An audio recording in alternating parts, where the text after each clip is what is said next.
Olá pessoal, hoje vamos falar sobre literatura de cordel. Alguém já ouviu falar dela?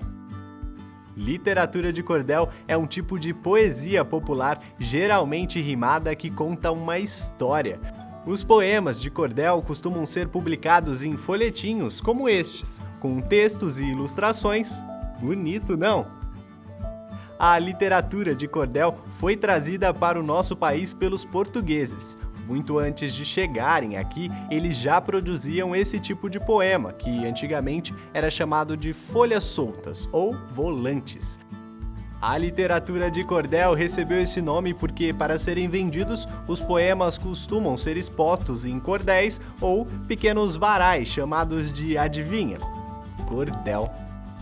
Na segunda metade do século XIX, os cordéis se popularizaram no interior do Nordeste, onde eram vendidos pelos próprios autores em mercados e feiras, com versos que falavam sobre cotidiano, episódios históricos, lendas, temas religiosos e etc. Os cordéis eram fonte de lazer e diversão para as pessoas.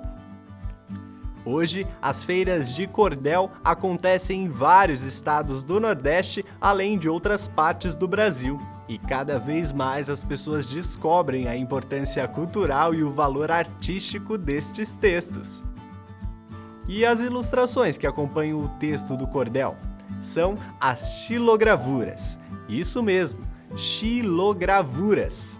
O modo como as xilogravuras são feitas é muito interessante. Primeiro, o artesão desenha num pedaço de madeira usando uma ferramenta de corte, como um burril, uma goiva, um formão ou uma faca.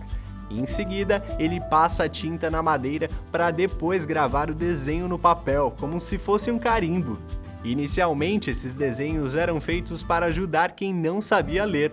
Hoje, vários xilogravuristas se destacam por seus trabalhos, como o pernambucano José Francisco Borges, o J. Borges.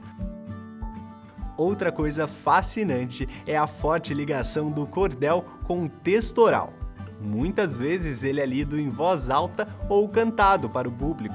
Por isso, os cordelistas também são chamados de cantadores. Alguns até criam versos à medida que cantam. Agora que você já conhece mais a literatura de cordel, vamos ler um trecho de um poema de cordel? Vou ver aqui. Olha, esse aqui foi escrito pelo cearense Gonçalo Ferreira da Silva e fala da história do computador. No Brasil, 13 milhões podem ser agraciados com seus computadores à internet ligados. No espaço de um segundo, o que acontece no mundo é no monitor mostrado. Hoje, com o computador, nós podemos namorar, fazer compras sem sair do aconchego do lar, pedir as nossas passagens para as futuras viagens sem se mexer do lugar. Bom, agora eu vou ler os cordéis que ficaram aqui. Até a próxima, pessoal!